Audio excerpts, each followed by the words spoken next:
اللہ تعالیٰ کر سکتا ہے، کوئی اس کے لیے مشکل نہیں. هو علی کل شیء قدیر، اسے ہر شے کی قدرت حاصل ہے. لیکن اصل بات جو ہے میں آپ کو بتانا چاہتا ہوں، یہ ہے سائیڈ ایشو. اصل ایشو ہے فلسطین کا جو شروع ہونے والا ہے. بھٹی دہکے گی وہاں. ظاہر بات ہے کہ اگر کوئی بہت بڑا اقدام ہو جاتا ہے فلسطینیوں کے خلاف، اور اگر واقعتاً مسجد اقصی اور قبۃ الصخرہ گرا دیے جاتے ہیں، جو طوفان اٹھے گا عالم عرب میں، یہ حسنی مبارک ہو یا شاہ خالد ہو یا کوئی اور ہو، یہ نہیں روک سکتے اس طوفان کو. نوجوان خون اٹھے گا، غیرت اور جو بھی حمیت ہے. مسلمان ان پڑھ سے ان پڑھ اور بالکل بے دین، وہ بھی مسجد کی حرمت پر کٹ مرنے کو تیار ہو جاتا ہے. مسجد تو بنا دی شب بھر میں ایمان کی حرارت والوں نے، من اپنا پرانا پاپی ہے، برسوں میں نماز ہی بن نہ سکا. وہ چاہے کانپور کی مسجد سے مسلمانوں نے جانے دی ہے، چاہے وہ شہید گنج کی مسجد تھی مسلمانوں نے جانے دی ہے، چاہے نماز نہ پڑھتے ہو. لیکن یہ جو حرمت اور یہ جو حمیت اور یہ غیرت ہے، اس سے جو طوفان اٹھے گا یہ ہوگا اس ملحمۃ العظما، اس کی طرف پیش رفت ہو رہی. کتاب الملاحم سے احادیث کے حوالے سے یہ جن جنگوں کا حوالہ دیا حضور نے، پیشن گوئی کی ہے، اس کا نقطہ آغاز تھا خلیج کی جنگ. صدام حسین نے اسے کہا تھا یہ مدر آف وارز ہے، ام المحارب، یہ ایک جنگ نہیں ہے. اس کا نقشہ بھی حدیث میں موجود ہے، پیشن گوئی موجود تھی، اس وقت بھی ہم نے شائع کی تھی. لیکن اس میں جو جنگ اب ہونے والی وہ الملحمۃ العظما. ملحمہ کسے کہتے ہیں؟ لحم گوشت کو کہتے ہیں، اور قصائی کی دکان کو عربی میں ملحم کہتے ہیں، جہاں گوشت کے ٹکڑے کیے جاتے ہیں.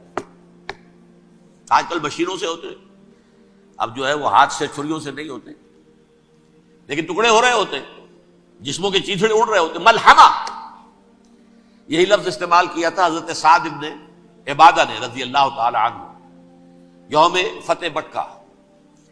ان کے دل میں تھا کہ اب ہم انتقام لیں گے ان عربوں سے، ان قریش سے. الیوم یوم الملحمہ، الیوم یوم الملحمہ، یہ کہتے ہوئے جا رہے تھے. ایک خاص کیفیت، آج ہے گوشت کے ٹکڑے اڑانے کا دن. حضور سے کہا کسی دن جا کر کے سعد تو یہ کہہ رہے ہیں الیوم یوم الملحمہ، الیوم یوم الملحمہ. حضور نے فرمایا نہیں، ان سے کہو جا کر الیوم یوم المرحمہ، الیوم یوم المرحمہ، آج رحمت کا دن ہے، آج تو میں ان سب کو معاف کروں گا.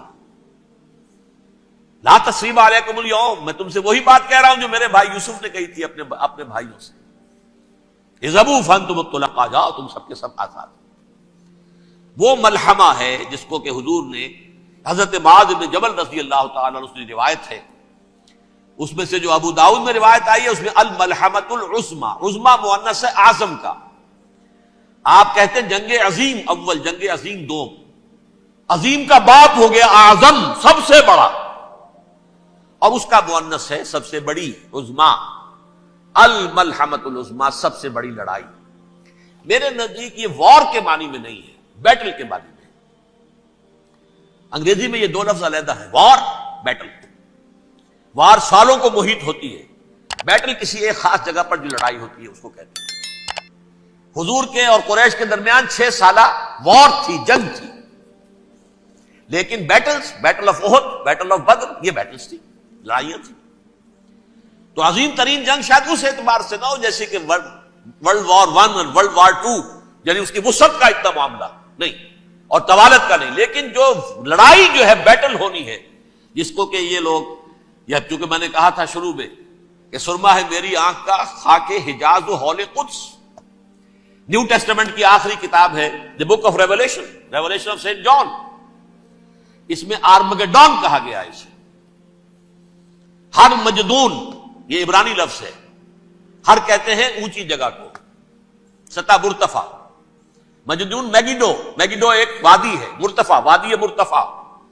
یہ ہے واقع لبنان، اسرائیل اور شام کے درمیان جو ٹکڑا، جو ٹرائنگل بنتی ہے، یہ ہے. یہاں پر بڑی جنگ لڑی جائے گی، اور یہ جنگ صلیب ہوگی جو کہا ہے بش نے، یہ جنگ صلیب.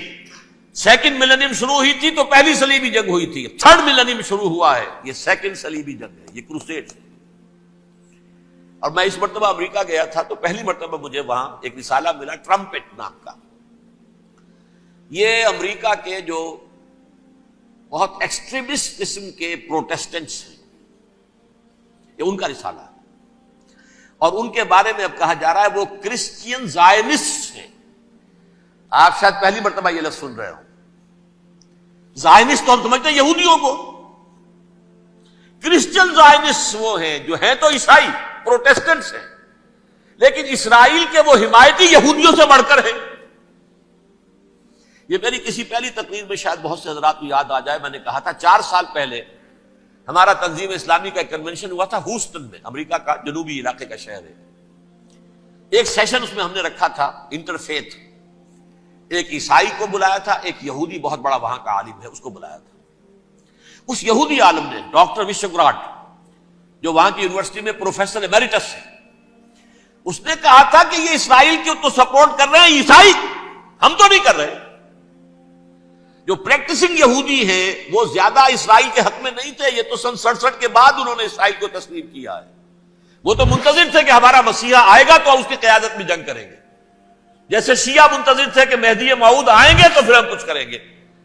وہ امام خمینی نے کہا بھائی جب وہ آئیں گے آ جائیں گے، لیکن ہم کچھ راستہ کے لیے.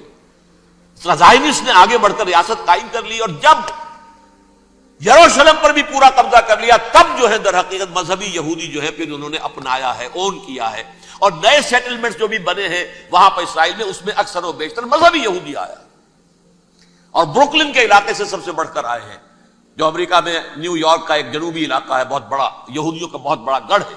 نیو یارک کو جیو یارک بھی کہا جاتا ہے، وہ تو اصل میں مرکز جو ہے وہ تو یہودیوں کا ہے. اس حوالے سے وہاں پر جو کرسچن زائنسٹ کہلاتے ہیں وہ اسرائیل کے یہودیوں سے بھی بڑھ کر کہیں سپورٹر ہیں. بہرحال اس دوسری صلیبی جنگ کا معاملہ جو میں کہہ رہا تھا، ٹرمپٹ نامی رسالہ، اس کا ایک مضمون ہے دی لاسٹ کروسیڈ. اب یہ آخری کروسیڈ ہے جو شروع ہونے والا ہے. میں تو حیران ہوں کس قدر کھل کے وہ باتیں کرتے ہیں. رومن کیتھولکس کو وہ کہتے ہیں کہ یہ شیطان ہے، یہ پوپ شیطان ہے، یہ یورپ کو اس نے جمع کیا ہے کرسچینٹی کی بنیاد پر، اور اس میں زیادہ تر کیتھولکس ہیں. آپ کو معلوم ہے برطانیہ بڑی مشکل سے شامل ہوا ان کے ساتھ، اس لیے کہ وہ پروٹیسٹنٹ کا سردار تھا، ابھی پوری طرح نہیں ہے. یورپ جو ہے وہ رومن امپائر دوبارہ یہ کھڑی کر رہا ہے، اور در حقیقت یہ جو ہے یہودیوں سے بھی چھیننا چاہتے ہیں اسرائیل کو اور فلسطین کو، اور مسلمانوں سے بھی، اور یہ وہی کروسیڈ جو تھے اربن ثانی کے، اس کی تیاری کر رہے ہیں تاکہ وہاں پر عیسائی حکومت قائم ہو جائے، کیتھولکس کی، پوپ کی حکومت قائم ہو جائے، جیسے ایسٹ تیمور میں کر دی ہے. ایسٹ تیمور میں کون سی حکومت بنی ہے؟ Roman Catholic. رومن کیتھولک اسرائیل میں بنے، تاکہ یہ سارے مقامات مقدسہ جہاں اسرائیل پیدا ہوئے، بیت حضرت مسیح پیدا ہوئے، بیت الحم کہاں ہے؟ وہی ہے کہ نہیں؟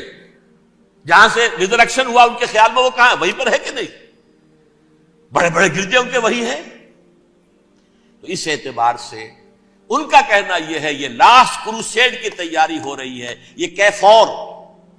اور ان کا کہنا یہ ہے کہ یہ پوری طاقت نیٹو کی جو ہے، یہ پہلے جرمنی سے لائی گئی بوسنیا، انہوں نے خود وہاں جنگ کروائی، انہوں نے خود وہاں پر ایتھنک کلینسنگ کروائی، پھر خود مصالحت کے لیے آ گئے، پھر کوسوو میں انہوں نے خود آگ بھڑکائی. یہ میں نہیں کہہ رہا، یہ وہ ٹرمپٹ رسالہ امریکہ سے چھپنے والا پروٹیسٹنٹس کا رسالہ ہے جو یہ کہہ رہا ہے.